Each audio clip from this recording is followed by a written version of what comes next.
दोस्तों आज पेश है बली भेड़िया।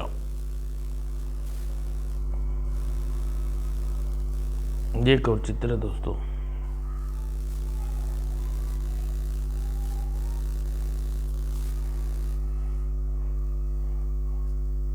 जंगल के भीतरी सड़कों के मुकाबले शहर में होने जा रहे अंतर्राष्ट्रीय मार्ग कम व्यस्त नहीं रहती। इनका काम शहर में जोड़ना है, शहर को शहर से जोड़ना है। पेरिस की शोर भरी जिंदगी से दूर के असम के घने जंगलों में साफ ताज़ी हवा कितनी अच्छी है। पूरे 3 साल बाद मिलूंगी भेड़िया से, बहुत मज़ा आएगा। पेरिस से असम का सफ़र भेड़िया की यादों में बिताया जैन ने। कुछ देर बाद शाम ढलने को है, मुझे जल्द से जल्द मंत्रणा स्थल पर पहुंचना चाहिए। मैंने खत में लिखा था मुझे लेने आए। भेड़िया में इंतजार कर रहा होगा। थका देने वाला सफ़र। जैन मंत्रणा स्थल पर पहुंची, मगर भेड़िया अभी तक नहीं आया। अंधेरा हो चुका है। अगर यहाँ जंगल भयानक जानवर से भरा पड़ा है, मुझे खुद ही किले तक पहुंचना चाहिए। जंगली जानवर के डर से कांपती जैन कदम आगे बढ़े किले की ओर। कैसा भयानक जंगल है, और जानवरों की विचित्र आवाजें मानो आग में घी का काम कर रही थी। रात के अंधेरे में हर चीज खौफनाक जानवर साए नजर आ रहे थे जैन को। रात के वक्त जब सारी दुनिया सोती है, तब जागता है जंगल और रहने वाले खतरनाक जंगली जानवर। रीढ़ की हड्डी कपा देने वाला माहौल था वहाँ रात के वक्त। ओ गॉड, एक बार मैं यही सलामत किले में पहुँच जाऊँ। अभी जैन कुछ दूर ही गई थी। ओह, मेरी रक्षा करो। मगर भेड़िए पहले अगले ही क्षण पलटकर झाड़ियों में घुस गया। अरे, मैं तो बिल्कुल ठीक हूँ। क्या हुआ उसने मुझे छोड़ क्यों दिया? और एक क्षण अतीत की यादों में खो गई जैन। यह लो जैन, सुरक्षा का चिन्ह पहन लो। हाँ, इस पर मेरा निशान बना है। यह हर जंगली जानवर से तुम्हारी रक्षा करेगा, क्योंकि असम में जंगल का हर जानवर इसे पहचानता है। सुरक्षा चिन्ह? ओह, तो इसे देखकर चूहे की तरह तुम दबाकर भाग गया दरिंदा। मगर वहाँ तक कोई कब तक बचा सकता है? कदम कदम पर खतरा है, सांस ले रहा हूँ। थर्रा उठी जैन उस हादसे के कारण। कौन हो तुम लोग? हा, मिल गया शिकार। इससे पहले जंगली कुछ जैन को झपट पड़ती उन शिकारियों पर बिल्ली की तरह। मैं अकेली ही चका सकती हूँ इन दोनों को। कैसा पड़ा बोल, ले मर। लेकिन शायद शारीरिक शक्ति में औरत पुरुष के मुकाबले में सदा कमजोर रही है। जाहिल जंगली, शायद तुम नहीं जानते मैं भेड़िया की दोस्त हूँ, और भेड़िया हमारा दुश्मन है। जान प्यारी है तो चुपचाप हमारे साथ चलो। भेड़िया को मालूम पड़ेगा तो तुम्हें जान से मार देगा। हा। और उधर कबीले में वीरू, तुम्हारा बड़ा भाई होते हुए भी, और हम तुम्हारे लिए कुछ नहीं कर सके, क्योंकि जो कबीले के रिवाजों में रुकावट डालेगा उसे सजा मौत दी जाएगी। जी सरदार। खड़ी इसका सिर धड़ से जुदा कर दो। तभी एक आवाज ने सही समय पर रोक लिया खड़ी के हाथों को। सरदार जंगी की जय हो। क्या है, तुम्हें मालूम है नहीं कबीले के कार्य में रुकावट डालने का क्या अंजाम होता है? सजा के कार्य में रुकावट पड़ी देख जल्ला उठा सरदार जंगी। मुझे मालूम है सरदार, लेकिन हम तो कल देवता को दी जाने वाली बलि के लिए यह लड़की पकड़ लाई। जी सरदार। बलि का नाम सुनते ही बोचे खिल उठी सरदार जंगी की। क्या कहा बलि? शाबाश मेरे शेरों, इस विदेशी बलि को पाकर तो देवताओं से प्रसन्न हो जाएंगे। जाओ, इसे खुशी में तुम्हें जीवन दान देता हूँ। उधर सुबह के वक्त पूजो की कुटिया में, कहो पूजो बाबा, क्या हाल है जंगल का? आओ भेड़िया, तुम्हें जाने के 2-4 दिन पहले जैन का खत आया था, वह तुमसे मिलने आ रही है। 4 दिन पहले और अब तक जैन यहाँ नहीं पहुँच जाना चाहिए था। पूजो बाबा की बात माथा ठनका भेड़िया का। उधर मौका पाकर वीरू भी दौड़ पड़ा भेड़िए की तलाश में। बाकी बातें बाद में होगी पूजो बाबा, मैं जरा जैन को ढूंढ कर आता हूँ। मुझे डर है कहीं कोई अनहोनी उसके साथ ना घट गई हो। मुझे जल्द से भेड़िए की तलाश करनी चाहिए, सिर्फ वही बेकसूर लड़की को बचा सकता है। इतने बड़े जंगल में जैन को खोज निकालना आसान नहीं है भेड़िए के लिए। इन बेलों पर झूल कर मैं जल्द ही छान मारूंगा जंगल का चप्पा चप्पा, और जैन को ढूंढ पाएगा जैन को। और यहाँ भी नहीं है, आखिर कहाँ गई? और देखता हूँ, दूर तक कोई पता नहीं, कोई नामो निशान नहीं देखता रहा। तभी एक विचार कौन था भेड़िए के दिमाग में, क्यों ना अपने आइनुआई भेड़ियों से पूछता, क्या मालूम उन्होंने कहीं देखा हो जैन को। थोड़ी देर बाद, बूबू क्या तुमने जैन को देखा?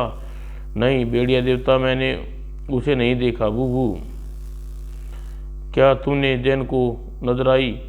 एक लड़की पूर्व दिशा में मिली थी, डूबते हुए को तिनके का सहारा हो गया जैसे। हो ना हो जैन होगी, वो जंगल में कहीं उसे कुछ नुकसान ना पहुंचा, जल्दी वहां पहुंचना होगा। अभी खुद दूर गया था। अरे बीरू, तुम यहाँ? हाँ भेड़िया मैं। और बीरू ने सारी कहानी कह डाली। ओह, तो फिर जैन वहाँ पर भारी मुसीबतों का सामना कर रही होगी। शुक्र है मित्र, मौका मिला तो इस एहसान का बदला जरूर चुकाऊंगा। और गुप्त स्थान पर बलि की तैयारी पूरी हो चुकी थी। हे गिद्ध देवता, इस बलि को स्वीकार करो। ची ची ची ची। इससे पहले गिद्ध कुछ कर पाए, सूखी डाल भी चटक पड़ी और चौंक कर पलट पड़े सब। ओ भेड़िया, तुम यहाँ? जान प्यारी है तो चला जा यहाँ से। हाँ सरदार जंगी, छोड़ दो उस लड़की को। भेड़िया को देखकर जैन अपने को रोक न सकी। भेड़िया मुझे बचा लो, इन जंगलियों ने बेरहम गिद्धों के हवाले कर रखे हैं। ओह, ये लड़की तुझे जानती है, तभी तो तू यहाँ आया है इसे बचाने के लिए। भेड़िया सरदार की बात सुनकर भड़क उठे भेड़िया का अंग। सरदार जंगी, कोई मेरा जानने वाला हो या न हो, इस जंगल में अगर कोई किसी का अन्याय करेगा तो उसका सर्वनाश करेगा। संभलने का मौका दिए बिना ही झपट पड़ा सरदार जंगी पर भेड़िया। ले बच, चल खड़ा हो कायर। मजबूर लड़की की बलि दे रहा था तू? मैं तेरे जैसे गंदे शरीर की आत्मा को आज़ाद कर देता हूँ। सरदार जंगी का अंत करने ही वाला था भेड़िया। वफादार कुत्ते कितने गुर्राया खड़िग, मेरे होते हुए तू सरदार का कुछ नहीं बिगाड़ सकता भेड़िया। हिम्मत है तो मुझे मुकाबला कर ले, संभाल। आज मैं तुझे वापस नहीं जाने दूंगा। इस लड़की से पहले तेरी बलि दे दूंगा गिद्ध देवता को। वह पेड़ आ गिरा भेड़िया पर। इससे पहले भेड़िया कुछ कर पाता, उसी समय आकाश में मंडराता हुआ गिद्ध भेड़िया पर झपट पड़ा, उसे जगह जगह नोचने लगा। उप, मुझे नोच कर खाने लगा। भेड़िया को गिद्ध से उलझा देख खड़िग ने खड़ग उठाया हुआ भेड़िया पर लपका। अरे यह तो खड़िग भी मेरे और बढ़ रहा है, यही मौका है भेड़िया को खत्म करने का। मगर भेड़िया तो भेड़िया ही था। टूट गई मेरी खड़िग, मेरी कलाई। अब तुझे भेड़िया के प्रकोप से कोई नहीं बचा सकता। ये दाव तुम्हारी हड्डियां तोड़ने के लिए। मशीनी मानव की तरह चल रहे थे भेड़िया के हाथ पर पैर। अब देखता हूं तेरा क्या हासिल करता हूँ। इसे कहते हैं सुरक्षा और आक्रमण दोनों एक साथ। अगले ही पल आह मेरी पीठ। सरदार जंगी संभाल चुका था अपने आप को तब तक। उठो खड़ी, हमें अलग अलग होकर इससे नहीं लड़ सकते, हमें एक होकर लड़ना होगा। और फिर कुछ अजीब हर तरह से टूटे भेड़िया पर। लड़ने का यह स्टाइल, लड़ने का यह अनोखा तरीका तूने ले डूबेगा, अब मजा आएगा। बहुत जोश दिखा रहा है। ले ले संभाल भेड़िया, आह ले। मगर भेड़िया से उलझना मौत के दावत देने था, मानो एक ही सिक्के के दो पहलू हों। और टपक रही थी उनकी हड्डियां चेहरे से। यमलोक जाने के लिए तैयारी कर लो तुम दोनों। ये ले संभाल लो दोहरा आक्रमण। भेड़िया दोस्तों का दोस्त, दुश्मनों का काल। मैं तुम दोनों को ऐसी मौत दूंगा, एक बार मौत भी पसीना आ जाएगा। अगले जन्म में भी तू भेड़िया से टकराने की हिम्मत नहीं करेगा। ये ले आज़ाद कर देता हूँ तुझे भी। मौत का फरिश्ता बना जैन की तरफ बड़ा पलटा। अरे जैन कहाँ गई? कहाँ गई जैन? कौन ले गया उसे? यह हाल किसने किया? वो उधर। मौत ने समय नहीं दिया पूरी बात कहने का।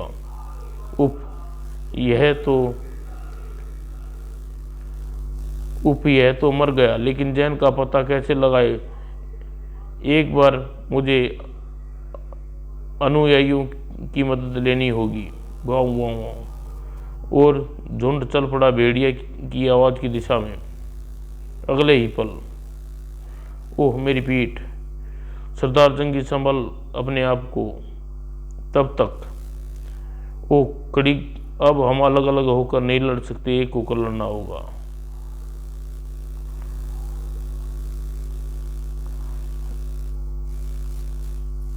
ओह इसके शरीर से विदेशी गंध आ रही है।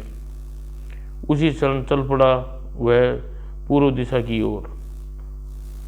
1 घंटे तक कड़ी छानबीन के बाद वो भेड़िया देवता, कपड़े का टुकड़ा मुझे पूर्व दिशा वाले घास के मैदान में पड़ा मिला है, जरा देखूं। एक पोखर के पास अचानक रुक गया भेड़िया के कदम। हाँ, हो न हो अजनबी जैन को जरूर सामने वाली गुफा में ले गया होगा। सावधान होकर चलना चाहिए मुझे। गुफा में अंदर कुछ भी हो सकता है। अंदर का दृश्य देखकर चकित हो गया भेड़िया। आंखें में मौत के लिए भयानकता टपका रही थी विचित्र प्राणी। हिज, मुझे मालूम है भेड़िया, इस लड़की के पीछे तू जरूर आएगा। हिज, देखो तुम जो भी हो, इस लड़की को छोड़ दो, इसे तुम्हारी भलाई है। हिज, छोड़ दूंगा। His his. और गजब की फुर्ती से भेड़िया पर वह विचित्र प्राणी। हिज हिज, से तुम्हारी हर चीज अमल की गुलाम होगी। हिज। अरे यह तो कम वक्त गायब होने के साथ फुर्तीला भी है। हिज हिज, चींटी की तरह मसल दूंगा तुझे। हिज, ऐसे तो मेरी हड्डियां का चूरा बना देगा, मगर क्या करूं, कुछ समझ में नहीं आता। भेड़िया कहाँ गई ताकत? हिज, क्या हुआ? हिज, मुझे जैसे 2 भेड़िए को संभालने की ताकत है। अमल के इस प्रहार से कुलबुला उठा भेड़िया का दिमाग और एक पड़यंत्र। ऐन मौके पर एक सरक गया भेड़िया। ले, इसे कहते हैं मौके का फायदा उठाना। अमल की खोपड़ी टकराई गुफा की दीवार से और बुरी तरह चकरा गया अमल का दिमाग। इतना ही काफ़ी था भेड़िया के लिए। शरीर की ताकत से कुछ नहीं होता, दिमाग का इस्तेमाल ज़रूरी है। समझ गया वैसे? अपने शरीर की प्राकृतिक शक्ति को अपने उसके बचने वाले इंसान के दिमाग की सूझबूझ फायदा उठा रहा है। यह देख दिमाग का एक कमाल। भेड़िए की पूंछ लंबी होकर अमल के पीछे पहुंची और फिर अमल की गर्दन पर लिपट गई और एक झटका दिया भेड़िया ने। और भेड़िया को भारी पड़ता देख बौखला गया अमल। भेड़िया पर उगल दिया अपनी रगों में दौड़ने वाला जहरीला तेजाब। इसी सही समय पर अगर न कूदता तो भेड़िया पत्थर की तरह गल जाता उसका शरीर। यह अजूबा देख एक पल के लिए आत्मा दहल गई भेड़िया की। अरे भेड़िया देवता, यह क्या भला है? मेरे शरीर में उठता यह तेजाब मोम की तरह गला देगा तुझे भेड़िया। हिज हिज संभल हिज, अपनी जगह से हट जाने में भलाई है। आज मैं तुझे नहीं छोड़ूंगा। हिज हिज, अगर ये मुझे तेजाब मुझ पर गिरता तो सारा खेल खत्म। बंदरों की तरह उछलता कूदता हिम्मत से मुकाबला कर मेरा। गुफा में नीचे अमली भेड़िया दम चौकड़ी करते गुफा की दीवारों के छेदों में बहने लगा। खतरनाक केकड़ों का बाहर निकल आए और वह चिपक पड़े भेड़िया के शरीर से। हिज, मैं पत्थरों जिसे शरीर पर इनके काटने पर कोई असर नहीं होता भेड़िया, मगर ये केकड़े मांस के लोथड़ों में बदल देंगे। उफ, यह तो सचमुच मेरे शरीर का नाश कर देंगे। तभी गुफा में गर्म तेजी से बढ़ने लगी भेड़िया के शरीर से केकड़े मरकर गिरने लगे। यह कैसा चमत्कार है? यह देख भेड़िया एक बार फिर उगल दिया तेजा भेड़िया पर, मगर यह क्या, भेड़िया तक पहुंचने से पहले ही टकरा गया दीवार से। तेजाब को अपने ऊपर न गिरता देख टकरा गया भेड़िया। अरे यह कैसा चमत्कार है? और क्रोध से भड़क उठा अमल। हिज, इस तरह कब तक बचेगा मुझसे? यह रोशनी कैसी? अपने इस कोपनाक रूपी तेजाब का हथियार को विफल होता देख बौखला गया अमल। बरस पड़ा भेड़िया पर, लेकिन उसके हाथ किसी अदृश्य शिकंजे ने जकड़ लिए। हिज, क्या हुआ मेरे हाथ को? क्यों नीचे नहीं आ रहा? हिज, मौके का फायदा उठा भेड़िया ने जड़ दिए जोरदार लात अमल को। और एक बार फिर अमल भेड़िए पर कांच की दीवार के मजबूत बीच में आ गई। इस विचित्र हादसे को बुरी तरह घबरा गया अमल, लेकिन लपक गया गुफा के दरवाजे के ओर। अभी जाता हूँ, मगर जल्द ही अपना हिसाब लौटाने वापस आऊँगा अमल। अमल के जाते ही भावुक हो गई जैन। भेड़िया, तुम ठीक तो हो ना जैन? दरिंदे ने कहीं तुम्हें चोट तो नहीं पहुंचाई? तुम्हारे होते हुए मेरा क्या बिगाड़ सकता था भेड़िया? आओ चलते हैं। आज तुम्हें मैंने नहीं बचाया, बल्कि दोनों को किसी तीसरी शक्ति ने बचाया। थोड़ी देर बाद जोर से धमाके के साथ रोशनी में समा गया पूरा वातावरण, और जैसे रोशनी घटती गई उभरती गई एक आकृति, और भेड़िया को देखकर सरज में पड़ गया भेड़िया। गुरु भट्टिक, आप 50,000 वर्ष बाद, हाँ को भी 50 वर्ष बाद मैं एक बार पहले भी आ चुका हूँ, लेकिन उस रूप में तब तुम ध्रुव नामक लड़के से लड़ने में व्यस्त थे। लेकिन बाद में मैंने पाया कि वे तुम्हारा प्रतिरूप था। आपने मेरी रक्षा की। यह सब तो खेल था को भी, असल में मैं तुम्हें यहाँ अपने साथ लेने आया हूँ। मैं कुछ समझा नहीं गुरुराज, मेरे साथ चलो, मैं सब समझ जाओगे। मगर यह संभव नहीं है गुरुराज, मैं यह लोग छोड़कर आपके साथ नहीं जा सकता। जाना तो तुम्हें पड़ेगा ही। और भेड़िए का इनकार सुनकर बदल गए भाव भुटिक के। भेड़िया, प्यार से नहीं तो जबरदस्ती, क्योंकि तुम भूल रहे हो कि आज जो भी हो मेरी बदौलत हो, इसलिए सोच लो, आज नहीं तो कल तुम्हारे साथ चलना ही पड़ेगा। भेड़िया को सोचने का मौका दे अंतर्ध्यान हो गए गुरुराज भुटिक। ओह गुरुराज।